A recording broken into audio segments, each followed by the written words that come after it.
Hey, good morning, everybody. It's Hammer. Today is Tuesday, July 15th, 2025. I, of course, am here with your daily mortgage rate update, the only place on the web where we get together to talk about what's going on with rates and pricing each and every weekday morning. This morning, obviously, we're going to talk about that CPI inflation number. Haven't had much of a chance to look it over. Just came in off the road, so I can chat with you guys, and we'll look at it a little bit deeper together. But in the meantime, remember, you can join me live each and every weekday morning, 9:30 a.m. Eastern Time. If you're here this morning, say good morning. If you're watching on the replay, give me hashtag replay in the comments. Let me know that you were here. Remember that you can go ahead and get a quick reminder if you'd like. I send out a quick text message each morning when I'm going live, hmmr.io/reminder, or use this cool QR code. If you're on your phone, you can take a screenshot, go back later to your photos, and you can actually reference that there. So let's say hi to the live folks, and then we'll jump right in. Good morning, Brandy Brickler and Megan Bissell, Michael Love, Deb Dickinson, Mike Morano. Great to have all of you here this morning. And yes, I am coming from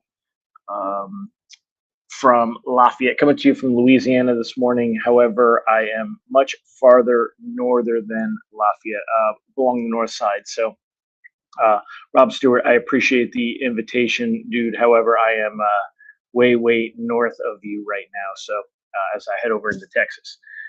So appreciate you. And sorry I couldn't come and see you, but was not getting that far south. Anyway, let me get into the good stuff. Good morning. Let's see, Amy Bowser and everyone. All right, let's go in.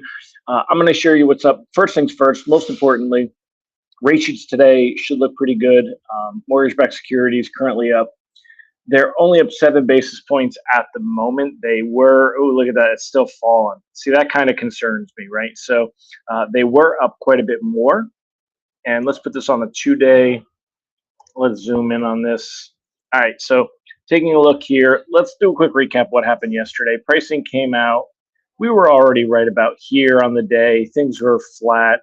They did end just a little bit down, so we were actually down a little bit on the morning. That almost looks like a motorcycle there. This morning we had a really nice gain and improvement, but right this second you can see right here, see this, I'll circle it, see this right here, we're seeing a downward spike. Hopefully we see that just as a temporary thing and it recovers.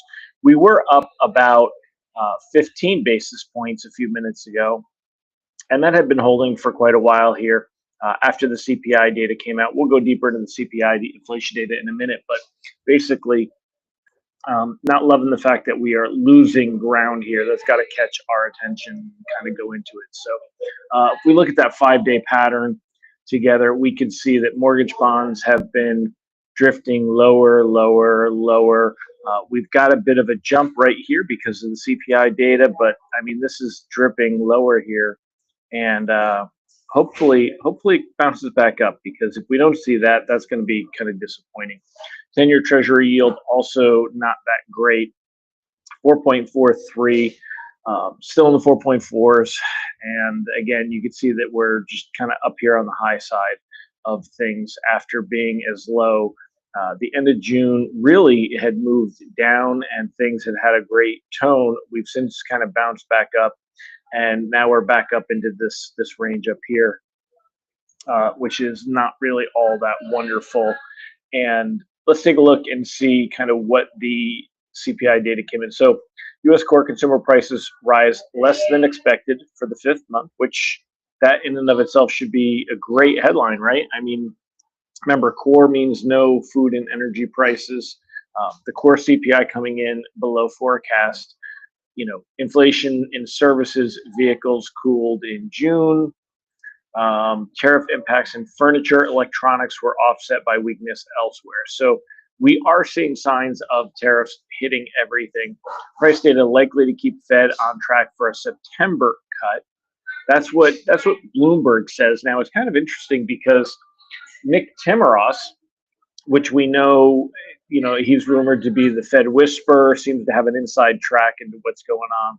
He said why the June CPI isn't a game changer for the Fed. And I kind of have to agree with him. It's still way too early. I'll come back and put this on the screen again in a minute, but it's still way too early to be a game changer for the Fed. You know, we know there's not going to be a cut at the July meeting, and the September meeting isn't for quite a while away. So we're going to have, I have to look at the calendar, but I think we probably have 2 two more CPI inflation reports between now and the Fed meeting. In fact, let's take a look together. Randy Tickle, the ride is so far has been beautiful. Just a little bit of rain here and there, not enough to even have to stop and put the rain gear. Not after the first day, so it's been beautiful. Thank you for asking. Today is National Gummy Worm Day, according to Ron Siegel, and love me some gummy worms. Who likes gummy worms? Let me know in the comments if you're a gummy worm lover, and we'll come back to that one. So, anyway, staying on track here, and we'll take a peek at this. Let's go through some of the things that are here. So, let me see, share screen. All right. So, if we take a look, the July meeting, we know that there's no Fed rate cut. 98%, 97% probability it'll stay right where it's at right now. So the September meeting is September 17th. And let's see, CPI inflation dates. So the CPI dates that come out, let's take a look here. So we've got today is the July 15th. We've got August and then September. So we've got two more CPI reports that are going to come out before that September Fed meeting. So this one is not really, this one's not really the main thing here that you got going on.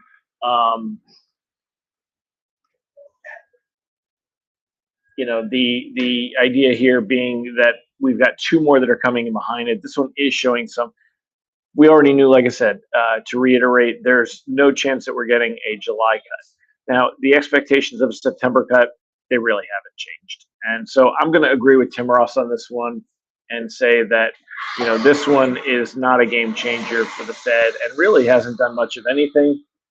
If we read the article, the June inflation data is likely to keep Federal Reserve officials cautious, open to cutting interest rates later this year without committing to any course of action.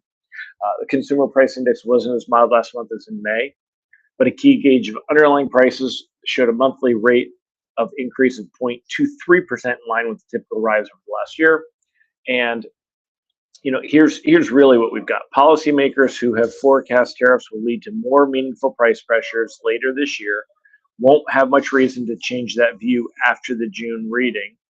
Right. So if we read between the lines, there's really not much of a change there, particularly if retailers wait as long as possible to change prices. And we've talked about that. This is what happened with Target and Walmart. They were hesitant to raise prices.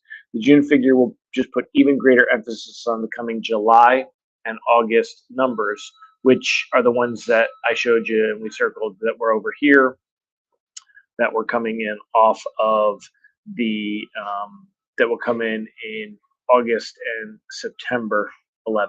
That'll be the July and August data right there. So anyway, we can see here, this is fading fast. Now we're basically flat on the day. Markets reacting. Glad that we didn't see a stronger number, but at the same point, not really giving us much to work with. So with that, I mean, I gotta say, I'm still in a stance. This is a tough one, I mean, I hate you gotta lock anything risk averse. Locking anything near term. I'm still in that same mindset where you gotta lock everything. It's near term. Let me see what I got on the screen here. It's really the Fed meeting that comes. We'll see. So speaking of the Fed meeting, let me show you a couple articles, and then we'll come back to the gummy bears, talking about gummy bears. So I wanted to show you this morning on Bloomberg. It was just like there were constant articles this morning about replacing Powell. The Senate suggests Powell should leave Fed board in May. Here was, Fed chair contender is now in favor of cutting rates. One of this is going to come into play, even though Powell has until May of 2026. They're pushing this narrative hard. This dude, I don't get it, man. He married the Lord. He married the makeup woman. Estee Lauder woman. So, but when you look at what he says about things, so quick story about Warsh. Warsh was the he was elected to the board back during Bush's administration, and he was a huge hawk. So he served from 2006 to 2011, and he ended up resigning. Um, he felt that we needed to have higher rate cuts or higher rates during the financial crisis, and he, this whole time, he he said that the Fed is doing it wrong. It is a big balance sheet. Which, hello, is he not paying attention? They've been selling off for 2 years now. Like we're in the '08 crisis or the 2020 pandemic, and has rates that are too high. This is these go against each other. It needs to shrink the balance sheet and cut interest rates. Well, if you shrink the balance sheet, that's called quantitative tightening, and that's the same as raising rates. So if you lower rates but you shrink the balance sheet, you're kind of going against yourself. Generally, you don't cut rates and continue shrinking. I mean, the Fed's doing that now because they are getting rid of that, but they're not looking to spark the economy doing that. He also plans for a sweeping overhaul of the institution. This guy just sounds like a train wreck to me. Anyone have any other thoughts on this guy? Let me know in the comments if you have any thoughts on his stuff. He sounds like a train wreck to me. His stuff doesn't make sense when you look at it. It just really doesn't seem to fit together. So I don't know. That's my take on that. Here, photos of the bike. Randy, you are awesome. Here, I'll show you. I've got one thing. Let's see if it loads up on here. If it loads, I will show it to y'all. Oh yeah, it does. Okay, here you go. So let me share my screen while you guys tell me anyone that has any experience with Kevin Warsh, and we'll talk about him in a second. Otherwise, Randy gave me a softball, so I'll show you guys. Here's me crossing the Mississippi River. Had to keep it safe. So the phone is. I use my phone for GPS, Google Maps, so it's just staring up at me. But that's the bridge as I was crossing over. And then let's see if it was. Here was last night. There was just a really nice sunset. It didn't pick it up all that well in Louisiana here. I don't take a ton of pictures of the bike itself. Here's the happy room I stayed in last night. Took a picture so I could leave a Google review.